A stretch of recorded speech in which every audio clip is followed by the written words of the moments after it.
Hello everyone, I'm Santiago and today I'm going to be testing Resident Evil Requiem on Steam Deck. Thanks to Capcom for providing an early access code for the game.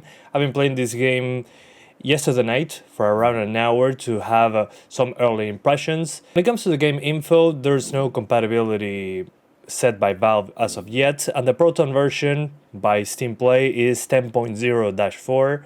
So that will be the one that I'm using. Due to the nature of pre-release coverage, I have lots of restrictions when it comes to what I can show due to spoilers. But I think we can have a pretty good idea on the beginning of the game on how the Steam Deck performs. So let's get into it right away. Alright, so welcome to the options menu. There's window and borderless window. Personally, I didn't notice any difference here.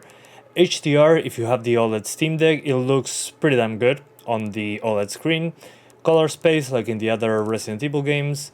When it comes to image, the game actually runs a benchmark to choose your settings, and I think it's accurate on PC. On Steam Deck not so much, but that's usually what happens. Here's the specs, which, yeah. Unfortunately, we cannot choose 800p nor anything lower than 720p, so we have black bars at the top and bottom of the screen. Motion blur off, personal preference, hair strands is pretty demanding, but the hair looks damn good with hair strands, but again, pretty demanding. By default, the game puts you at the absolute lowest settings, so let me show you. This is what the game does by default when you launch it for the first time. So texture quality, you have low, normal and high. Right now normal is just going and using all the VRAM, especially in the action sections. This leads to more stuttering. Texture filtering, we can max this out, no problem. Mesh quality, I have to lower this one for performance reasons, but again, the 3D model quality and the complexity of the environment. Screen space reflections, I actually recommend you enable this one. It's a very minor FPS hit considering what the game looks like. Surface scattering, from low to high, I didn't notice a big difference. Maybe translucency on the hair, but I recommend this on low, at least right now.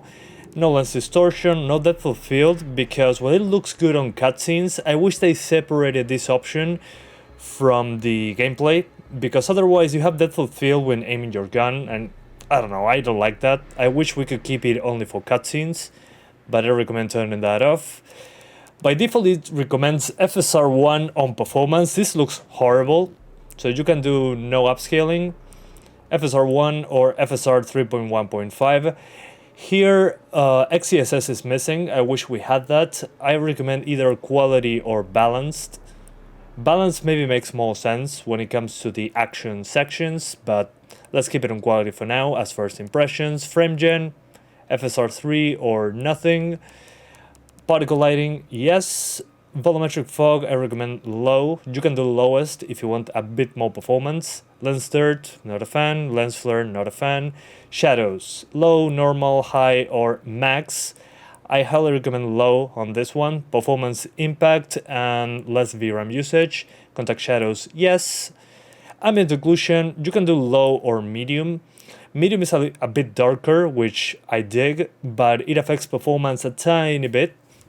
VFX quality, I recommend keeping this on low, otherwise performance will suffer. Ambient occlusion, I think, yeah, low is good enough, at least considering we're on a portable device. We're starting with Leon's first part. Why am I doing this? Well, it's way more demanding than Grace's section. We're going to look at that as well. But I'm limited on some stuff. That I can show you due to the embargo. For spoilers mostly. So I wanted to show you Raccoon City that is way ahead in the game, but I cannot show you that before release. I'll be doing that as I get further into the game to do a performance comparison, but I think this part is pretty good when it comes to that. So okay, now we have first combat. And I gotta say, despite this being a mix of medium and low, it actually looks pretty damn good. The texture quality is on low because otherwise we feel the entire memory, unfortunately, but we have those screen space reflections that adds a lot to the game. I'm just not convinced on how FSR 3 looks like. It's very unstable in motion if you look at the highlights. and the hair as well. On the smaller screen it's less noticeable, but still. Okay, let's continue going. Let's kick it in the face. Yeah. But I'm super happy with Leon's gameplay. As you can see, as more stuff happens, we start getting drops in performance into the 40s. But again, it's the 40s on a new game on a mix of medium and low with quality FSR 3. Okay, more characters on screen. With these settings, I'll probably lock it to the 40s. In my opinion, I think it's a better idea. Although here it drops a bit into the 30s, so maybe balance upscaling makes more sense if you want to stay above 30 across the board. But indoors, it's been mostly into the mid 40s when there is combat. So yeah, again, I was expecting performance to be significantly worse. Would you do a 30 FPS cap? Let me know in the comments. I mean, on Switch 2, it's basically 40 to 60, depending on what's going on. I saw some videos, some people playing that already. But visual fidelity is probably superior. We're going to be doing a comparison. So I had to buy the game on Switch 2, and as soon as it releases, we're going to do a Steam Deck comparison. But as you can see, it's pretty solid, all things considered. I was expecting, I don't know, performance upscaling. I wish we had XeSS because FSR 3 looks disgusting. FSR 1 is FSR 1, it's not great.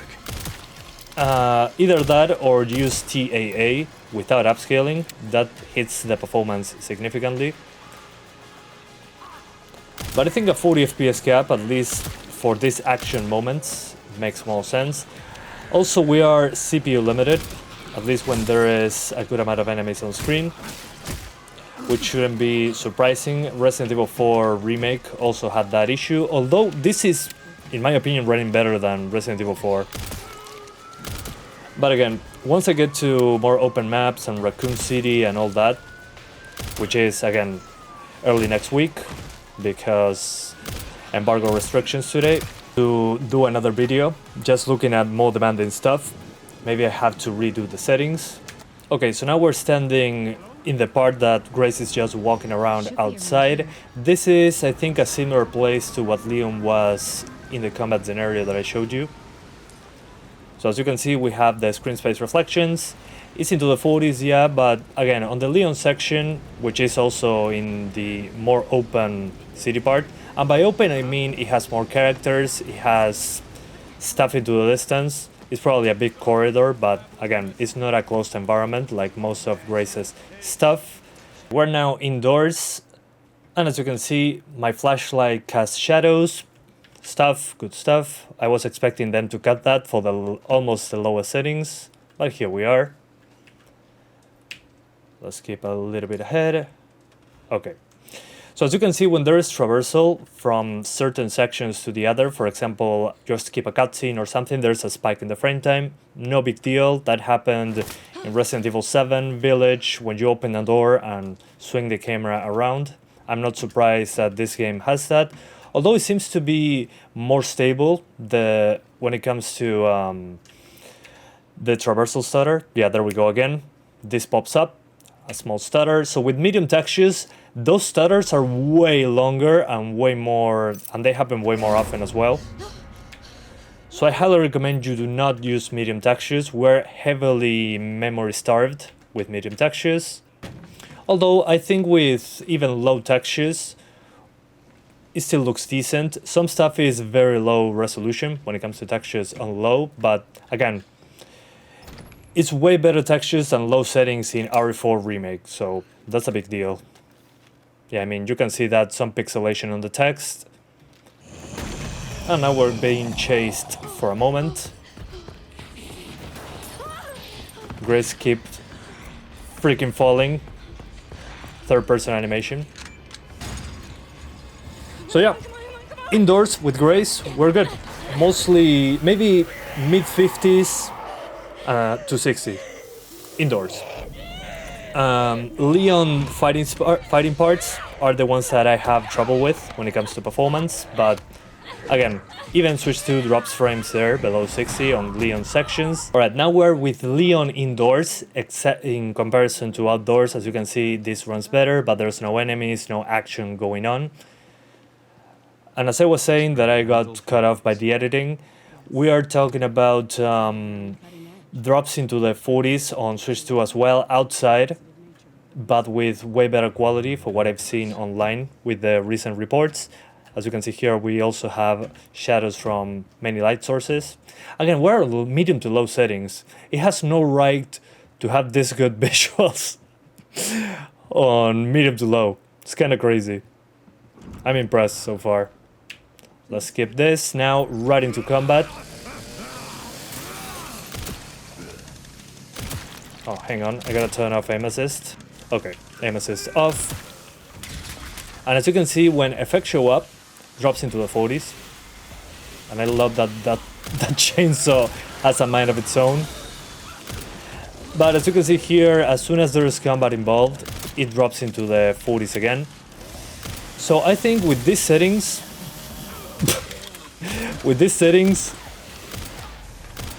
I think the 40s makes more sense.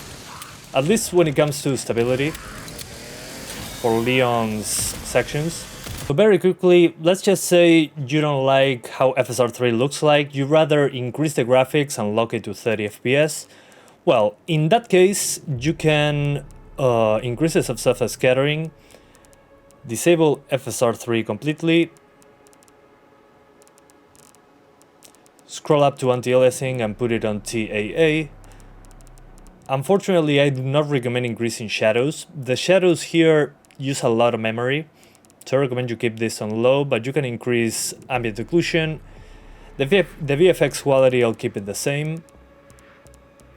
Texture quality, again, we're super memory starved, so you cannot increase this without stuttering. Okay, we're now at native. Image quality is significantly better. Under combat, as you can probably notice, is in the low 40s instead, but this is native resolution now with TAA. Looks stupidly better when it comes to hair, when it comes to stuff into the distance. So maybe this is a better way to do it if you don't care about dropping performance below 40. So yeah, it's here. It works pretty damn well. Okay, here we go. Chainsaw. But again, the hair looks significantly better. Everything looks way sharper, but you sacrifice the frame rate, obviously. But hey, there you go. I think it's pretty cool like this. Just, again, remember that you're sacrificing performance. But you can do native. Pretty cool. Okay, so now outside in Grace's section, you can see the hit that native resolution has. We drop into the mid-30s, so when Leon is going to have combat outside, it's going to be into the low 30s. Very borderline 30, I would say. So that's why I recommend a 30 FPS cap in there. Indoors, it will be much higher, obviously. But this takes way better care of the hair and stuff into the distance without the pixelation of FSR3. Again, on the smaller screen, maybe you don't mind how FSR3 looks like, but when it comes to when I'm looking at it, even on a bigger screen, it does a way better job with the edges. Yeah, definitely. Significantly better resolve, especially in this section. So yeah, it's up to you on that one. Alright, so quick reminder of the settings. We're in handheld, HDR on because we're on the OLED. This is what I use for the settings. This one in the middle, sorry, it's too bright. This one almost at the bottom, one notch above the lowest option. And here on the brightness, personal preference, I put it like 3 notches from the middle. And that looked pretty good to me. Then I'll scroll quickly through the settings. You can pause the video if you want to see them again. Again, the 40 FPS settings that I used at the beginning of the video. So again, why the 40 FPS target? Well, when you're outside here or fighting with Leon, it's going to hit it pretty hard when it comes to the GPU. Indoors, 60 is no problem, at least when it comes to Grace's section. But here, outside, it'll help significantly. That's why I recommend 40s, maybe balance FSR. Okay, so the demanding Leon section that I showed you at the beginning of the video. But now with the 40 FPS cap, same settings as before. This one will tell me if we should do balance FSR3 or quality. So here we go. And again, the CPU is a big factor here, like in Resident Evil 4 Remake. Although here the map is not as big. Again, as soon as I can, yeah, it drops into the upper 30s. Balance FSR3 is definitely a better idea. But my thoughts right now, seeing the beginning of the game, is that you should play with balance FSR3 with these settings. The lowest settings, I don't think it makes a lot of sense. You lose the reflections, you have lots of shading that is not present. So yeah, I think this looks good enough. And the performance, if you look into 40, I think it's a good experience. Just balance FSR3 for the Steam Deck, at least right now. But so far it's running way better than I expected. Yeah, now we're less into the distance, less looking into the distance. It stays closely into the 40s now. But still, right now, I would recommend it on Steam Deck. I think it's pretty impressive what they did here. We're going to be in Raccoon City in early next week with the next video for a definitive analysis. Because again, right now, due to the embargo, I cannot show you much further ahead into the game due to spoilers. So apologies on that. This is more of an early look, but first impressions are good. Again, I was expecting significantly worse. While FSR3 doesn't look great, on the smaller screen it's not as obvious. But again, you get all the bells and whistles, you get the subsurface scattering, you get the reflections, you get the decent effects on screen. And again, considering it's a mix of medium and low, it looks pretty damn good. I'm pretty impressed with that. I was expecting to have potato quality on this one, but yeah, they proved me wrong, I guess. So GG. Let's get to the next part. So, another combat scenario that dropped into the mid-40s with unlocked frame rates. Yeah, so far so good. So yeah, my first impressions are that it runs better than I expected. I'll definitely recommend a 40 FPS cap, especially regarding the drops in performance. So if you don't like variable frame rates, you probably should lock it to 40. I think that would make a lot more sense. When it comes to stability and some extra battery life can be quite long with the 40 FPS cap. I think it's a good idea that you focus on that, at least right now. We'll see once we get to Raccoon City early next week. Again, sorry that I couldn't show you that, but I have my restrictions due to the embargo. But I probably have better settings at that point, and at the same time, I'll also have the Switch 2 version that I'm going to buy tomorrow that the game releases. So yeah, let me know what you think in the comments. Thank you so much for watching this video. I hope you enjoyed it as much as I did taking an early look at Requiem on Steam Deck, and I'll see you next time. Bye guys. Thanks for watching.